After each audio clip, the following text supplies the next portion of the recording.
This is exhilarating. Get excited.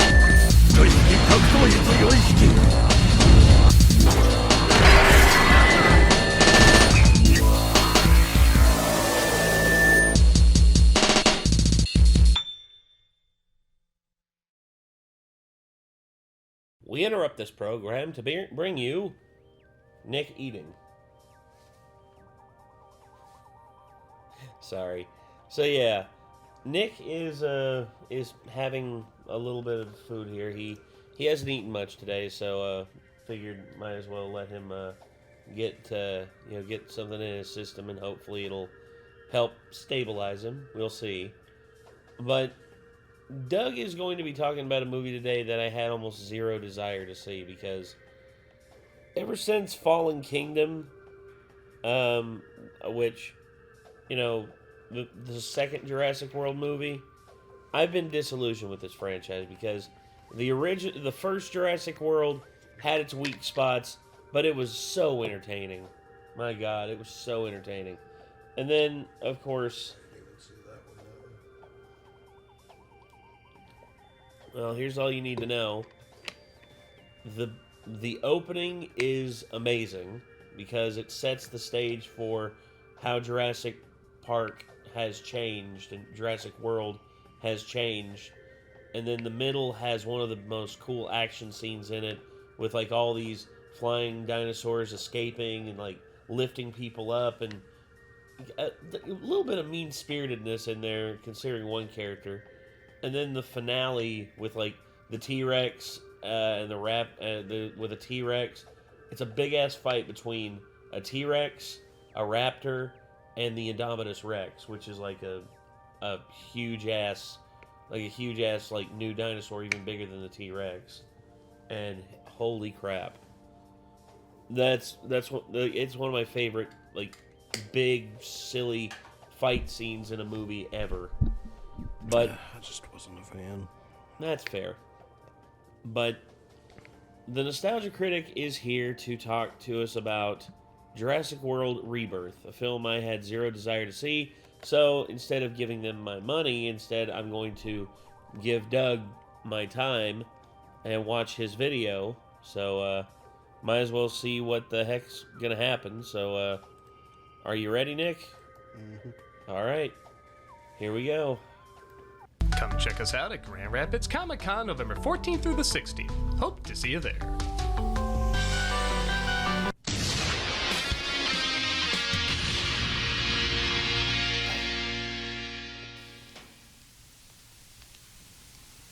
Hello, I'm the Nostalgia Critic. I remember it so you don't have to. Hi, Doug. Yeah, you should make a big production reviewing these Jurassic Park movies, but on their 7th film, of which only one of them is good, if they're not gonna care, I'm not gonna care.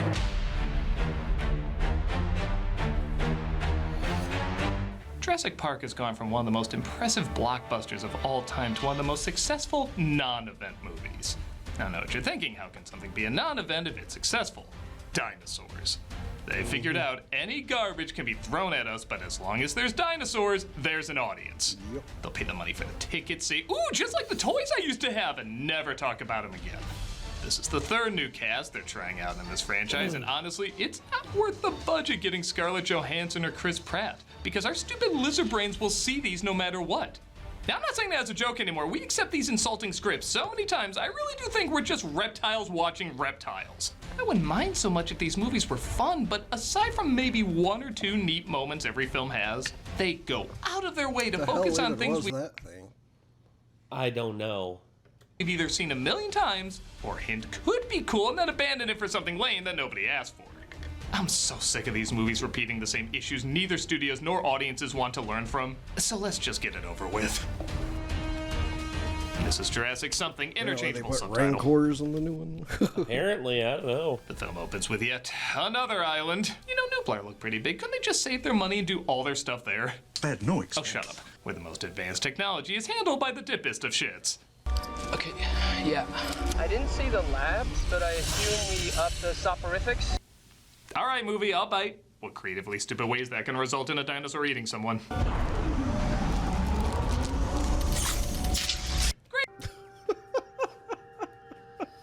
That's so stupid. I don't think that works like that. I'm sorry, I gotta do it. Why is everyone so fucking stupid? It's security. If somebody spit pop rocks into a Coke, will the whole island explode? Basically. Phil, you look hungry. You're always stressed when you're hungry. Try a Snickers. Candyman gets eaten up by Jurassic Rancor. Honestly, it's so dramatic. See, even Doug acknowledges it looks like a damn Rancor. Looks Physically slow, she probably could have just opened up the door to let him out. And we cut to 17 years later, where climate disease has taken its toll and people have become bored of dinosaurs. Okay, people go crazy if you see a horse on a road trip. 30 years of these giant miracles and people are saying ho-hum. I call bullshit. I call massive amounts of bullshit. No. Yeah. You literally put out a shitty movie about them every few years and it makes like $1 bajillion. It's like writing your 7th best-selling book about how people are bored with reading. Your mere existence proves it wrong. Miss Bennett, I presume. Hello. We're introduced to a covert ops expert named Zora Bennett, played by Scarlett Johansson, meeting up with a rep for pharmaceutical engineering named Martin Krebs, played by Rupert Friend. We are going to a place where every government on the planet has outlawed travel. Detroit? Damn, Doug. You look at it. Actually, We're not Detroit. We're not Detroit. No, but you are in Chicago, so that counts as something. He says the blood of a few living dinosaurs could lead to a cure for heart disease. The last one was about locusts, so sure. But most of the dinosaurs have migrated near the equator where they're not expected to last long. They need a dinosaur expert, so they go to Henry Loomis, played by Jonathan Bailey. The 3 dinosaurs they need, Titanosaurus, Mosasaurus, lives in the ocean and in the sky, Quetzalcoatlus. Wonderful, you have side quests for the video game lined up. Now how about writing a movie? Nobody cares about these animals anymore. Drug that could prevent heart disease would be the biggest medical breakthrough in centuries. Be worth billions, right? Trillions. Yeah, go where the real money is, not financial losses like dinosaurs brought back to life. I'm sorry, do you hear how stupid you sound right now? Also, do you think no one's gonna think of Halloween when they hear? Dr. Loomis, can you be ready tomorrow? I thought I was just advising. In person. Get your ass away from there. Loomis is hesitant about somebody being thrown into this mission, but he takes an Altoid.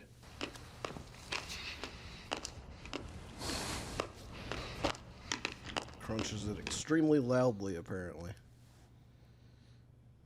Chew with your mouth closed. Oh, his mouth is closed. You ready? Yeah. Added that sound effect really loud like- in post for no reason. Yeah. The guy who wrote Crystal Skull wrote this. Oh, yeah, David Kep did write this. Oh. There was a time I actually liked David Kep's scripts. Now, every time I read his scripts, and I'm like, wow.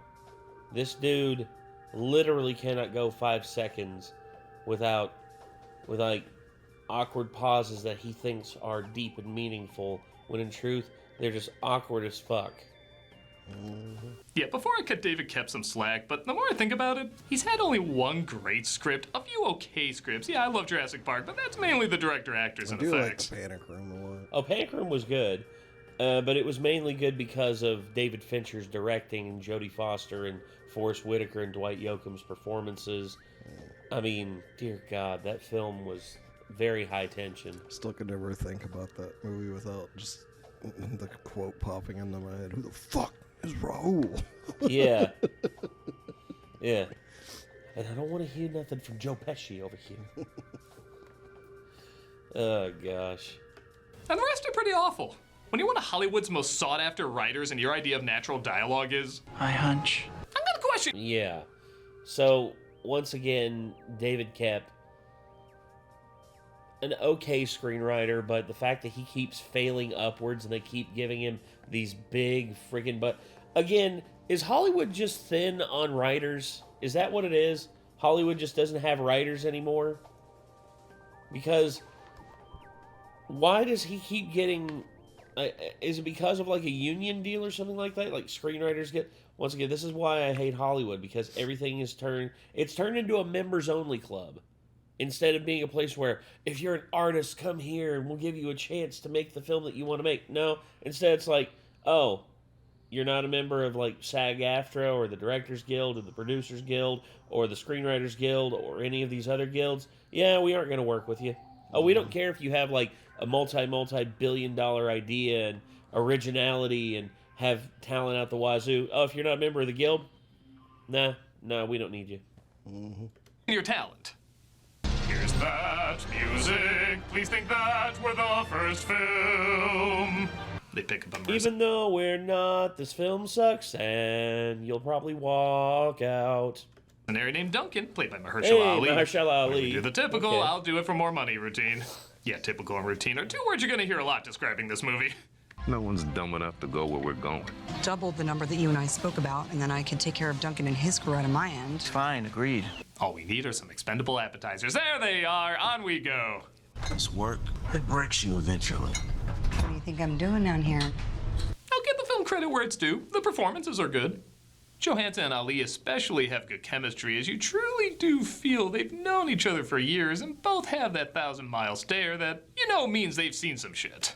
Yeah, I can see that just from this little clip, is that, once again, this is what you need with films like this, and even though sometimes chemistry can carry a film through, at the end of the day, man, if the script is not that good, we're not going to pay attention. I heard about Booker. Training mission in Yemen? Car bomb. Out of nowhere. Quick, at least. Not really. Now, if only they had the actual know-how to back up those scenes. Like when Loomis says he's gonna take the shot to get the blood samples from the dinosaurs. The boat rocking at 15 to 20 degrees. We got sweat running in your eyes, and you're close enough to look that thing right in the teeth. Please, be my guest. Oh, really? A few moments later. While with the thumping and the hanging, and I don't like the giant eye looking at me. Hey, Mose. I also give credit that director Gareth Edwards has his faults, but he knows how to shoot something like you're really there. And his first encounter, getting the dino blood at sea, is pretty fun. But Loomis remembers, hey, these sequels don't really have much to do about dinosaurs anymore, so...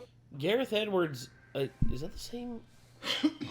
Gareth Edwards, is that the, hold on, let me double check that before I put my foot in my mouth. Gareth Edwards, yeah, okay. Same guy that directed Rogue One. So, the last guy to direct a good Star Wars film, and he can shoot action really good. But again, he just needs better scripts. Why not make it about healthcare? What if we don't give them over to a company that makes a life-saving drug and then prices it so 99% of the planet can't afford it? Science is for all of us, not some of us. Ah, yes, the cold-blooded murder of a CEO and Jurassic Park 7 are the biggest conversations we're ever going to have about American health insurance. Took a vow in summertime. Now we find ourselves in late. Who the hell are you people? Oh, right, we have our stupid Jurassic quota all these sequels need to meet, so here's a random family out of nowhere injecting themselves a half hour into the film. It's your watch. I am so tired. I'd probably conk out at the wheel. There's Xavier, the lazy boyfriend who never helps out. Teresa, the daughter who loves him. Isabella, the cute little nothing just meant to be a cute little nothing. And Ruben, the father who is a really hard worker. Yeah, he's the only one I like. When his shit gets knocked over by a dinosaur, guess their family trip include forbidden waters. They send an SOS to Team Entree. Declare new course. We're search and rescue now. It's my charter. Gee, can you guess what the next line is? On the count of 3. 1, 2, 3. It's my ship. It's my boat. Yeah. Retreads. Everybody loves those retreads, except when they kind of suck. Let me know if you need any. He's behind me, isn't he? Yes. They pick up the family and tell them they're on a secret mission, but something is bubbling in the water. That's 2 signals. So we already found it? Again, can you guess the next line? 1, 2, 3. It found us! We also got a couple, well, that just happened. They're, of course, attacked. Hey, don't let that take away from your M&Ms, Xavier. I'm gonna love this character. And they get their asses handed to them.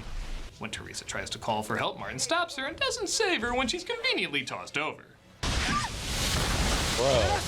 She's got my M&Ms! Our heroes get separated from the family. Hey, could you go back 20 minutes and keep them separated? And they crash on the... I about made an Offspring joke there.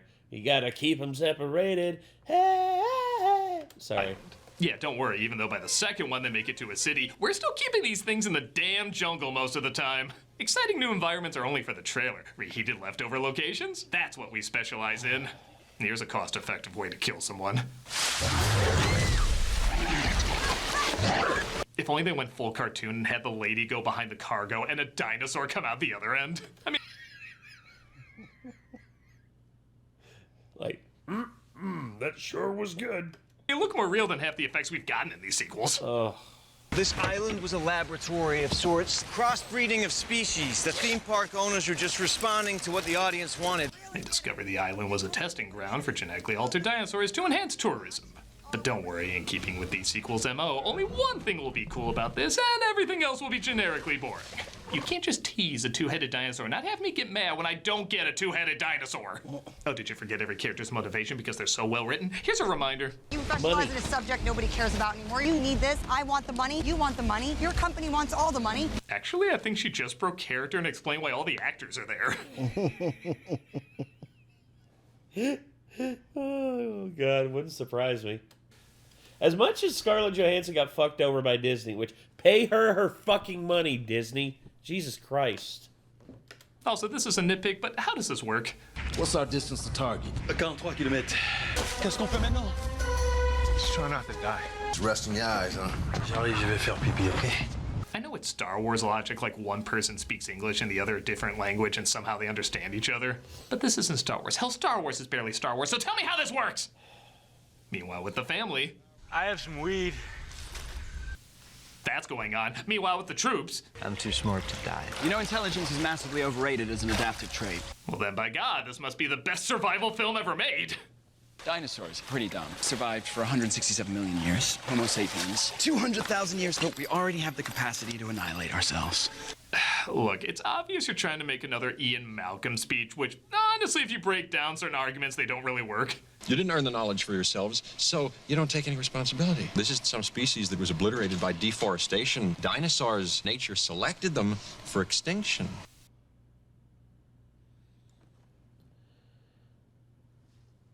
Never mind. Are we not a part of nature? And I don't have knowledge how to build a phone, but I still use a phone. Yes. Once again, like, I like Malcolm's arguments to a certain degree in the first film, and he makes some really astute observations of how humanity and our hubris and everything like that, and that's all well and good, and how chaos theory, even though we think we are in control, we are not in control. That's chaos theory. Boom. And he explains it really well. But that line of thinking literally makes no sense. I'm sorry. It's my biggest nitpick with it's one of my biggest nitpicks with the first film is Jeff Goldblum gets over on charm. I will say that Jeff Goldblum on pure charm, he's one of the best parts of the film. But anyway. Regardless, and parts do have a point, but this sounds less like that and more like the crybabies from Fallen Kingdom. Don't we rule the Earth? When the Earth gets tired of us, believe me, it will shake us off like a summer cold. Actually, maybe it is more like Ian Malcolm. They both seem to think nature is Gaia from Captain Planet. But hell with that, we got toys to sell. Oh, see, it's a plant eater. Maybe if you ask nicely, you can be on It's Nick Jr. show. Can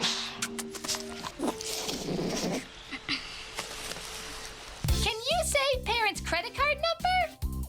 Jesus Christ. The only appearance of the Raptors, a common threat in these movies, is them getting taken out by a pterodactyl while Xavier is taking a piss.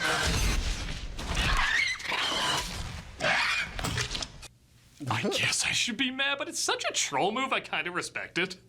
Now, maybe make a Godzilla movie where we see Godzilla and we'll be balanced out. Ouch. Our troops encounter the next dinosaurs they need a sample from, and you realize the only reason they need a sample from them is so they can play the doo-doo-doo music. It's a knockoff. Still not as impactful as the first time you hear it. But not only have we seen this moment literally 7 times, so the magic is gone, but these effects look pretty lame. Yes. You don't see that every day. Or ever. If you took the Seriously. people out of the shot right there, I would think it was from like, you know, a sequel to the movie Dinosaurs or something. Yeah, yeah. It's very fucking CG. Yes. Look, I get how CG can literally make marvels like this nowadays. But my problem with it is the over-reliance on it and the getting away from the fact of you are supposed to be tricking the audience into thinking that something is actually there. And you have to go better than just shadowing, shading, and all that. In all honesty, I would take the Christopher Nolan method. Christopher Nolan, for almost every VFX shot he ever does, where something is supposed to be there that actually isn't, he still has a physical manifestation of something in the shot that anchors it into reality. And that's what makes it more believable. Whereas here, I guarantee you, everything in this shot, save for like right here, you can actually see the lines, like right here.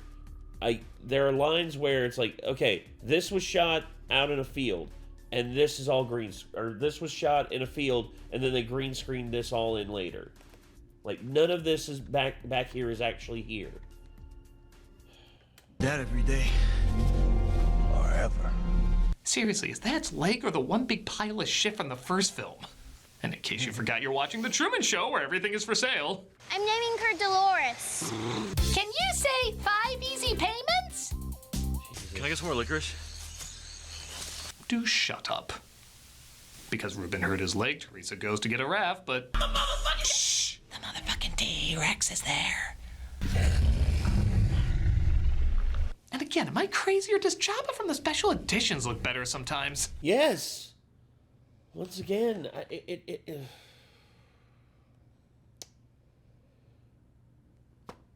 I can complain about day and night, but they're never going to change.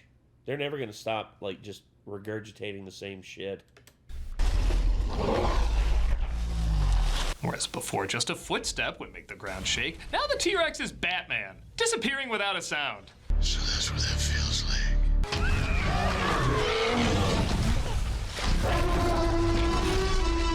And I don't know what it is, but something about water sequences really works in this movie. I'm not a fan of underwater levels, but this has some real suspense, reminding me a bit of the raft scene from the original book. It's the only moment where I actually kind of... The water actually moving and stuff grounds it a little bit more, too. Yeah, it does. It feels more like it's there, unlike what you were just talking about. Yeah, because I guarantee you, they still had, like them, like, poking prods down into the water for the actors to, like, swim around to, like, get away. Like what the actor did here. Like, right there. I guarantee you they poked a prod down in the water and said, swim around that as though it's the T-Rex trying to get you. And I guarantee you they CG'd that in later. And, again, that's why you need anchors. You need anchors in reality. If you look at the footsteps as it's walking through the water, yes, like it's kicking the water like up really high and stuff, like yes, it would actually be. Yeah. Reminding me a bit of the raft scene from the original. Like, that was really good. Like, all of this is really good. Yes. A book. It's the only moment where this is the part that was in the trailer that made me think this movie could actually be good. Yeah. And then I heard it wasn't. You see, here's what I would do. Instead of having it set on nondescript island with people going to this island for money and healthcare resources and stuff like that, instead have it as a survival, like purely like this, with a family or a group who are like out on an expedition where dinosaurs have settled in the world, and have it be like a survival expedition of them getting back. That would be a lot more entertaining than this shit, other than the other plot line going on. I kind of care for the family. They of course get away as back with the troops, they try to get the final sample from a pterodactyl egg. It's fun, right? What is this place? Some kind of ancient temple?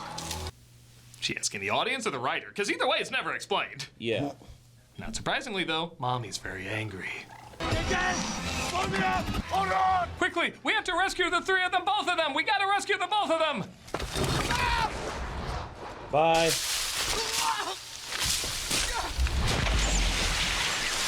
He'll be fine.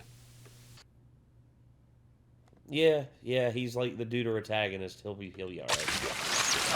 Yeah, I think even Lara Croft would be like, I wouldn't survive that shit. Hey! Oh my God, you made it! Croft So it would. starts to go. Huh? New Lara Croft would. No doubt about it. New Lara Jesus. Croft survives so much bullshit. I Like know, beating it's the living insane. crap out of her. It's insane, the shit she gets away with. It's like literally gets stabbed by like a little piece of rebar at the very beginning of the first like reboot, and then like just pulls it out, and then she's just fine after that for the rest of the game. Like no like long-term bleeding, no infection, no nothing like that.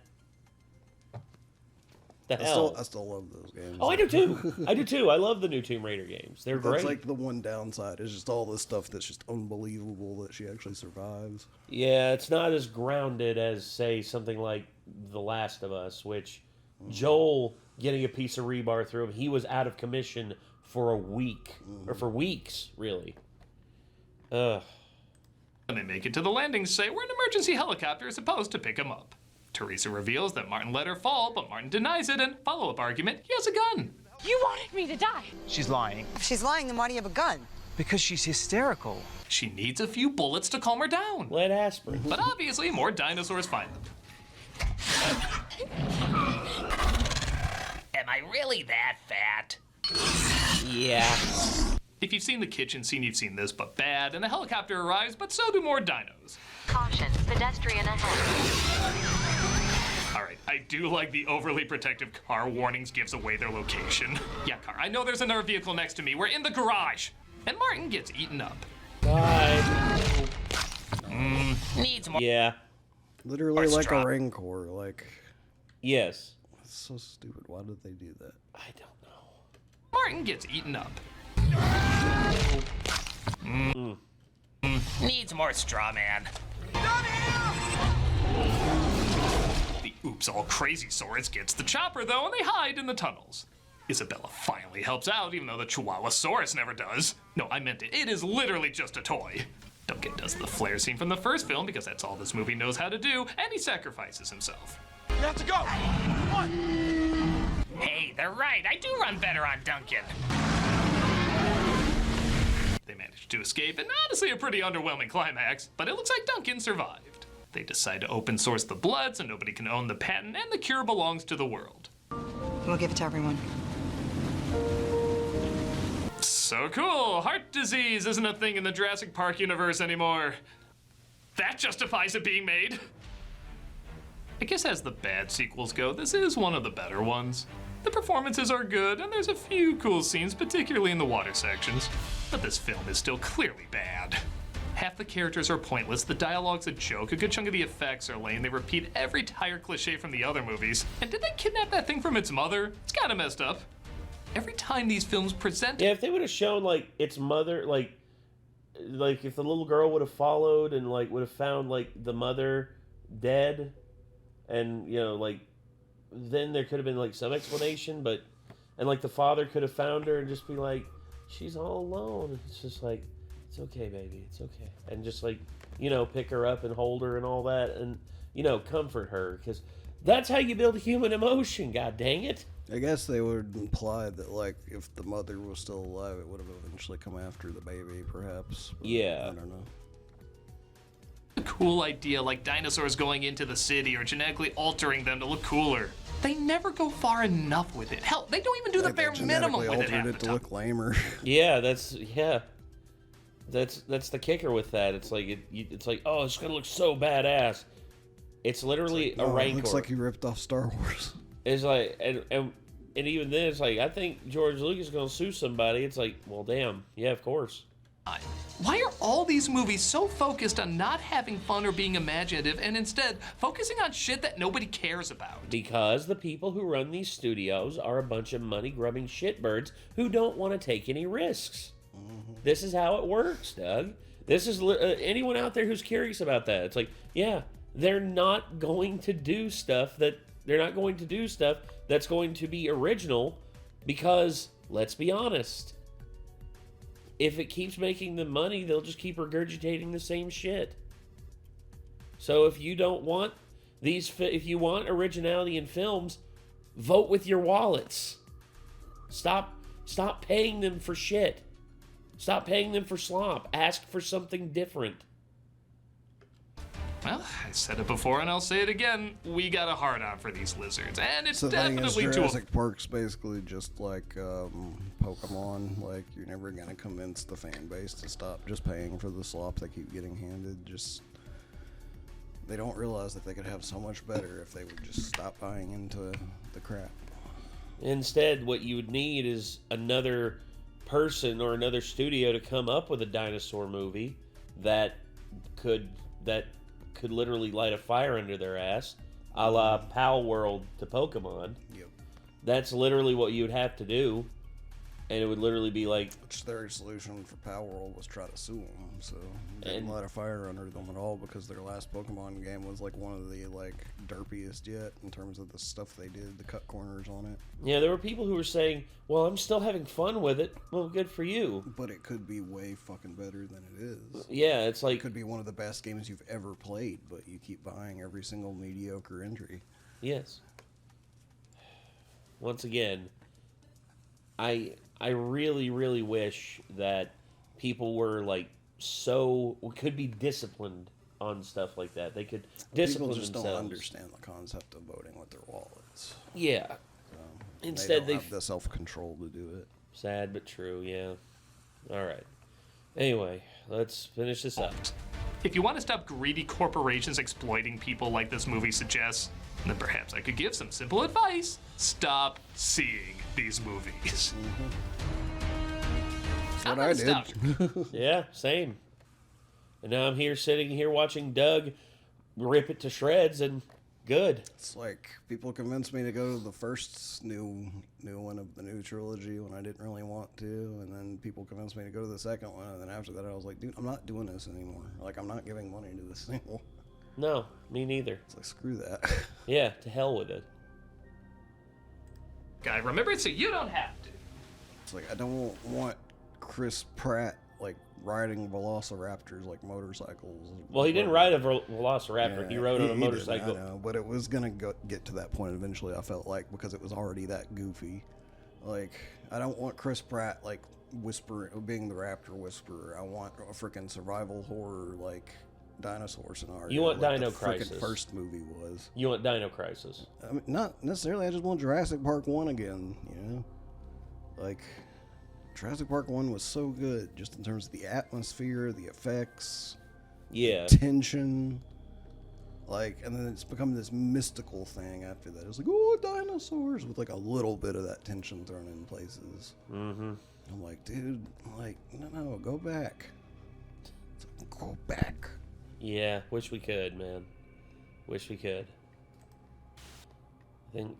Like, anytime somebody's like, hey, would you want to go see the new one? I was like, why don't we just rewatch the first one? It would be a lot more fun. I agree. Not only that, but hold on. Jurassic Park 4K Blu-ray. There we go. Yeah. It's on 4K Blu-ray. We could get it. We could get it down here and watch it on this in like in all of its 4K goodness with the surround sound. Surround sound turned on. Oh yeah.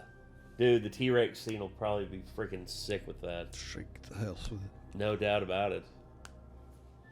All right. Anyway, everyone, I guess that's going to do it for this one. That was Doug Walker, a.k.a. the Nostalgia Critic, telling us all about the, the painful decline, or like steady decline of the Jurassic World / Jurassic Park franchise. And I'll be honest, this is why I'm not watching the films anymore. Whenever I heard Fallen Kingdom was coming out, I was like, okay, they could do some interesting stuff here. And it's like, no, rich guy, money, evil dude purchasing dinosaurs and selling them like it's an auction. It's like... And then third film, it's like, locusts! Ooh.